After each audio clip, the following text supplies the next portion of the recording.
Jefferson Davis. But nothing earned Benjamin Butler so much hatred as his notorious General Order Number 28. Hereafter, when any female shall, by word, gesture, or movement, insult or show contempt for any officer or soldier of the United States, she shall be regarded and treated as a woman of the town plying her vocation. That is, as a prostitute. The women of New Orleans would never forgive nor forget General Benjamin Butler. Butler the Brute will be handed down to posterity as a byword by which all true Southerners will remember thee, the vilest of scum.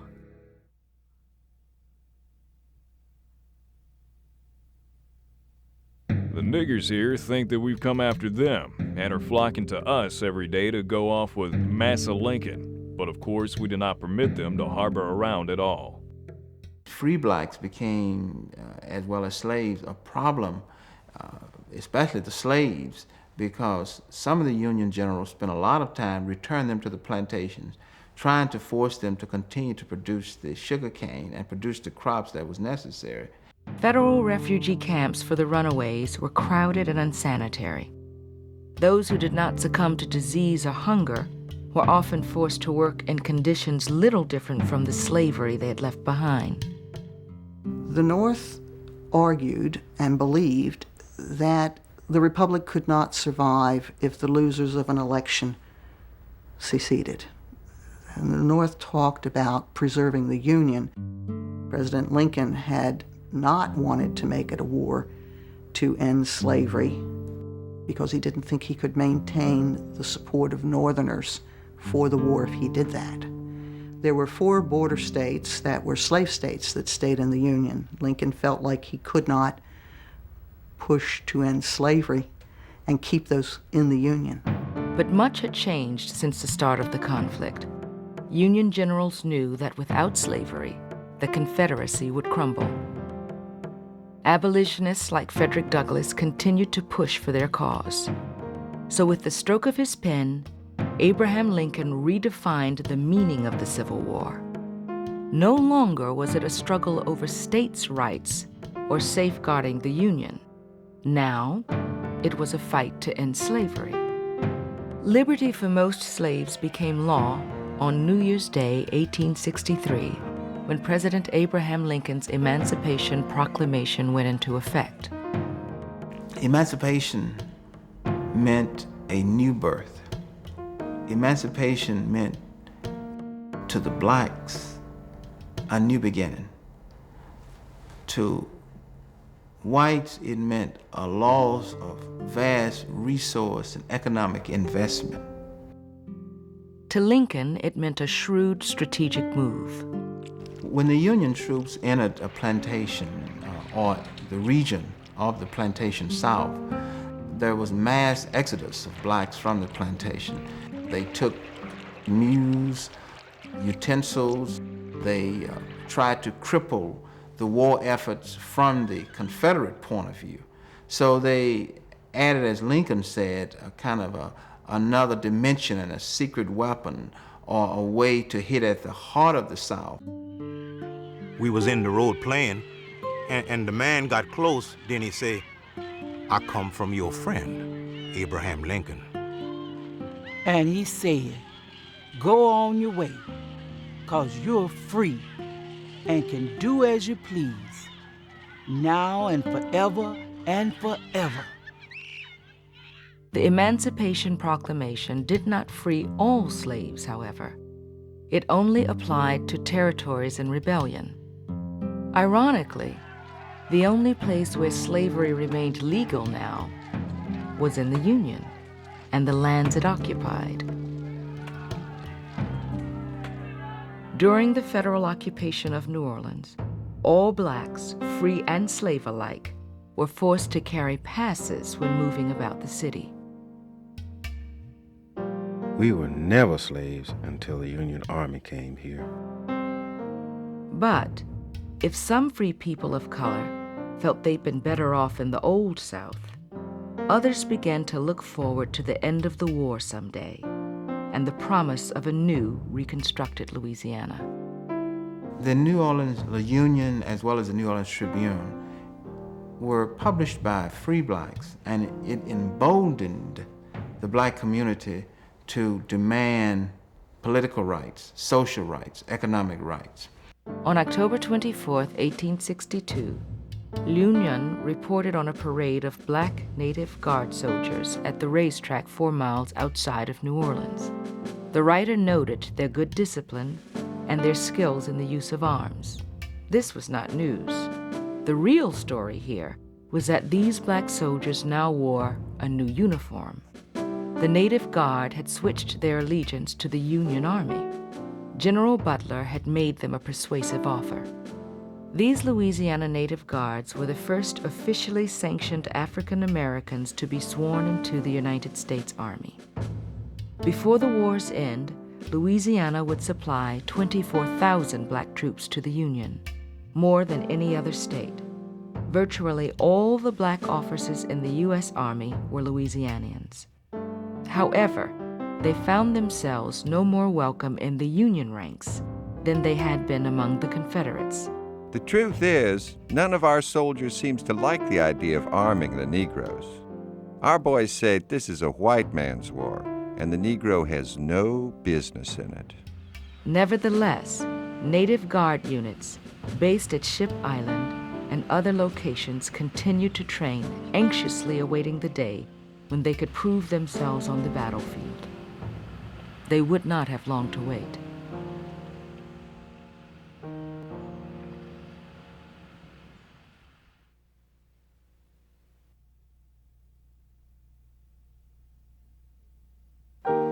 After taking New Orleans, Union troops headed upriver to Baton Rouge.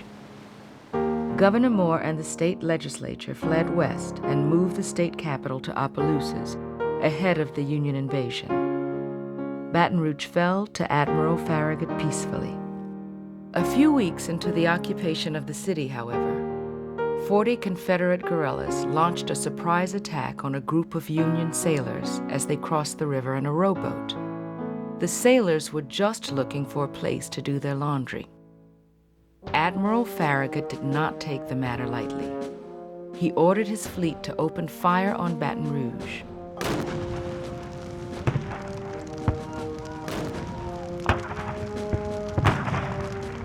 It was a heart-rending scene. Women searching for their babies along the road where they had been lost. Others sitting in the dust crying and wringing their hands. For by this time, we had not an idea but what Baton Rouge was in ashes or being plundered, and we had saved nothing. Many who evacuated Baton Rouge did not return. Those who stayed behind awoke to the thunder of artillery again on August 5th, 1862. This time, it was the Confederate Army that attacked the city. Once more, the citizenry fled amidst a murderous rain of gunfire. Major General John C. Breckinridge of Kentucky, the former Vice President of the United States, led Confederate forces. Breckinridge was going to attack the city from the east, and at the same time, a Confederate gunboat, the Arkansas, was to sail down from Vicksburg and disperse the Union fleet at Baton Rouge and bombard the Union forces from the riverside. But the Arkansas never arrived. After making its way downriver, the warship's engines gave out 4 miles above Baton Rouge. When the crew found that they couldn't restart the engines, they didn't want the Union fleet to capture it. So the Arkansas was set on fire and left adrift. And it exploded somewhere about where US 190 bridge is today. The town, what there is left of it, is a deserted, desolate place. The streets are forsaken. The stores are closed. To the east of us are a large number of stacks of chimneys, which are all that is left of what 6 months ago were elegant residences. After the Confederates withdrew, Union troops abandoned the city and returned to New Orleans, but not before looting what was left of Baton Rouge. This place has been nearly completely sacked by the soldiery. Scarcely a single house has escaped, all the citizenry having fled. Even the officers' tents are filled with furniture from deserted houses. I could hardly believe that Abraham Lincoln's officers had really come so low down as to steal in such a wholesale manner. Not a book remained in the parlor. It was the policy of Butler, when he could, to leave the hard hand of war, as some historians have called it, on the people. And he thought initially that he could do this by destroying much, if not all, of Baton Rouge and making the people there feel the brunt of warfare. Butler's troops wrecked or burned more than a third of the city's houses. Butler just became too controversial. One of Lincoln's goals was to try to bring the southern states back into the Union as quickly as possible. But you have Butler there who has angered all the people, both loyal and rebel. In December of 1862, Union General Nathaniel P. Banks sailed from New York with reinforcements. He arrived, unannounced, in New Orleans on a Sunday evening. General Banks had been sent to relieve the beast of his command. Fighting had spread across Louisiana like the onrush of summer brush fires. Battles were waged in the sugar-rich regions of Bayou Lafourche. Donaldsonville was bombarded and burned. General Banks led campaigns into the Bayou Teche region in the heart of Acadiana, ravaging the countryside. Blood was shed from Alexandria to the mouth of the Atchafalaya. But no matter how many battles they won, the Union still could not claim victory in Louisiana, for they still could not capture the Mississippi River. By 1863, the Confederates only had two strongholds left on the Mississippi River, Vicksburg and Port Hudson. And as long as they could control those two spots, then they controlled the mouth of the Red River, for one. And in that corridor between Vicksburg and Port Hudson, the South was still able to shift supplies and men and mail orders. The two halves of the Confederacy were still linked as long as the South could maintain Port Hudson and Vicksburg. Fighting raged in northeast Louisiana as the Union tried several times to open the river by taking Vicksburg, but they were driven back each time. Northern generals grew so desperate to seize the Mississippi that they even tried to change the river's course, straightening it to bypass Vicksburg altogether. Thousands of men were forced to dig miles of canals. In doing this, they flooded northeast Louisiana. Union engineers estimated at one time that they had intentionally flooded 1,000 square miles of northeast Louisiana. But the Mississippi stayed right where it was, firmly in Confederate hands.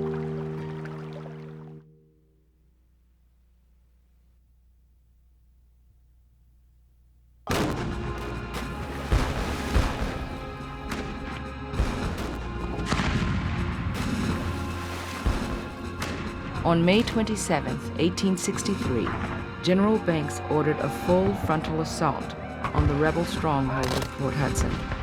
Among the vanguard were the 1st and 3rd regiments of the Louisiana Native Guard, numbering more than 1,000 soldiers. 6 times they charged across open terrain through a blinding hail of enemy fire. At the front of their ranks was Captain André Caillou. Caillou led his troops against an impregnable fortress there at Port Hudson. His name is often called up and referenced in terms of bravery of blacks, not only in the Civil War, but in other wars. Louisiana Native Guard's assault at Port Hudson was heroic, but no more heroic than the others. The difference was it was the first time that black soldiers had been used on that scale, and it convinced Banks and began to convince other generals like Grant and Sherman that with proper training, black soldiers could be just as effective as the white soldiers. Some called André Caillou the first black hero of the Civil War, but the battle at Port Hudson would make heroes of many men. The heat of the day became oppressive, and it was most heartrending to hear the wounded begging to be moved into the shade, and we unable to do anything for them.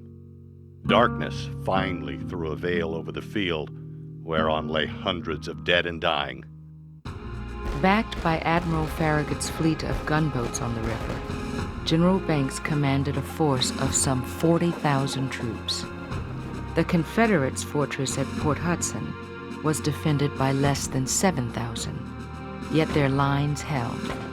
The soldiers settled in for a long siege. You can constantly bombard the defenders with artillery and rifle fire so that they can't rest. They can't move around during the daylight. You've got the heat, you've got insects, you've got all these factors that are just really constantly preying on the minds of these soldiers. There's no respite in siege warfare. It's constant bombardment, constant deprivation. By the end of June, Union casualties exceeded 4,000. Seeing the doctors with sleeves rolled up, splashed with blood, here a pile of booted legs, there a pile of arms, was more trying than the horrors of the battlefield. The misery was so great that during lulls in fighting, the Confederate soldiers would sneak across the lines to bring canteens of water to the very men they'd been shooting. The piteous cries of water, water from hundreds of the enemy's wounded and the groans of the dying now touched with deepest sympathy those with whom they had but today been locked in deadly strife. Despite Union charges and relentless pounding from Farragut's ships, the men at Port Hudson held off an army 6 times its size for 48 days, the longest siege in U.S. military history. But on July 7th, word reached them that 150 miles upriver, the Confederate stronghold of Vicksburg had fallen. It was senseless to continue. Nearly starved, the rebels surrendered Port Hudson 2 days later. After trying to kill each other for 6 weeks, the soldiers now came out of their trenches, laughing and weeping. Men in both blue and gray stood together on the battlefield, shook hands, and celebrated the end of the hellish siege. There's a very human story, particularly during the siege, of the deprivation that the soldiers on both sides faced, the hardships that they had to go through, and really what it took for these men to remain loyal to the ideals that they had joined the armies to fight for, particularly the Confederate soldiers. 1 week later, the steamer Imperial sailed down the Mississippi and docked in New Orleans. The Father of waters again flows unvexed to the sea.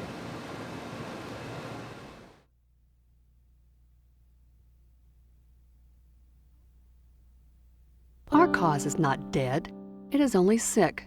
We are conquered but not subdued, and our independence will yet be recognized by the leading powers of the world. The Yankees are here on a visit. Gettysburg was lost on July 3rd, Vicksburg on July 4th, Port Hudson on July 9th. The tide had turned against the South, but the Confederates clung stubbornly to their lost cause, and the war would drag on for another 2 years. With some 60% of the white males of Louisiana serving in the war, women and children were left to fend for themselves. Annie, my dear, you will have to take the reins into your own hands. I hope by this time you have made arrangements for the coming crop. I'm very much afraid that you will not be able to make much this year. Never despair. Do your duty. With love, I remain your dearest husband until death. As their modest farms and businesses collapsed behind them, many ordinary men in uniform began to question whose interests they were really serving. There seems to be a very bad feeling between two classes of citizens here in Winfield. The non-slaveholding population thinks that the slaveholders are not doing their duty, and therefore should be made to do it. Almost 3/4 of Louisiana's white families owned no slaves. They worked their small farms with